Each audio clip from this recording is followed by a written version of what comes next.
Hello guys, and welcome back to Reading Club. Today I'm going to read you Franny K.Stein, Mad Scientist, The Fran That Time Forgot, Chapter 10 to Chapter 12. Chapter 10, Making a Name for Yourself.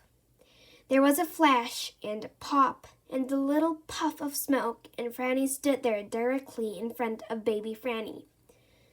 Baby Franny blinked in astonishment as Franny grabbed Baby Franny's chart.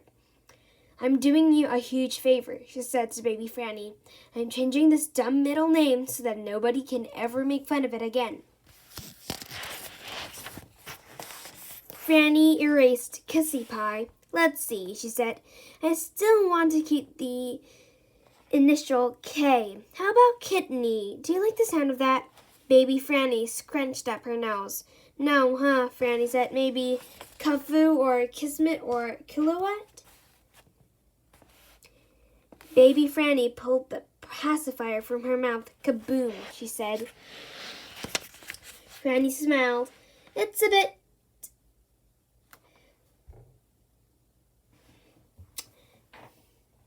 peculiar, but I like it. It's like an explosion," she said, and she wrote Kaboom down as her middle name. Then she leaned way down and said very seriously to Baby Franny, "The most important thing is that nobody will laugh at us again.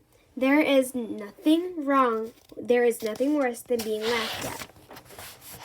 She picked up Baby Franny's toy elephant. "Here, let me fix that for you," she said, and drew a few extra eyes on it. With a flash and a pop and a little puff of smoke, Franny was gone. Baby Franny looked at the elephant with the extra eyes and smiled. At that moment, she knew she wanted to create more things like that doll. At that moment, Baby Franny became a mad scientist. Chapter 11, There is No Time Like the Present. Franny started hurtling forward again in time, back to the present. "I was kind of cute when I was a baby," she said, smiling. "I wonder how I'll look when I'm older," she said, tapping her finger on her chin. Franny was a very curious girl. "Since I have the Time Warper device running, I guess it wouldn't hurt to have a little peek into the future," she said, and she went right past the present and into the future. With a flash and a pop and a little puff of smoke, Franny found herself in front of her house sometime in the future. Chapter 12. At least Franny thought this was her house. Thick smoke poured out of a huge chimney that punched out through the roof. Rusty drums of chemicals lay all over the yard. Terrible howls and screeches came from unseen creatures hiding within. "I like what they've done with the place," Franny said approvingly. "I'm just surprised that Mom decided to go on with this look. She's usually so fussy." Franny eased her way past the front door, which was hanging by a single hinge. Inside, the living room was crawling with snakes and spiders, and things that looked maybe they were half snake and half spider. "Perhaps a bit much," Franny said. "Still, it's quite cozy."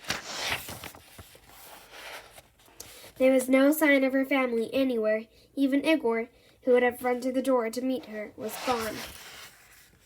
She tiptoed up the stairs toward her bedroom and laboratory and quietly pushed the door open to stay out.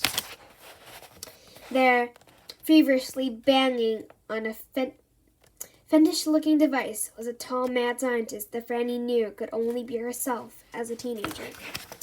That's the end of this channel. If you liked it, please click many likes and subscribe Reading Club.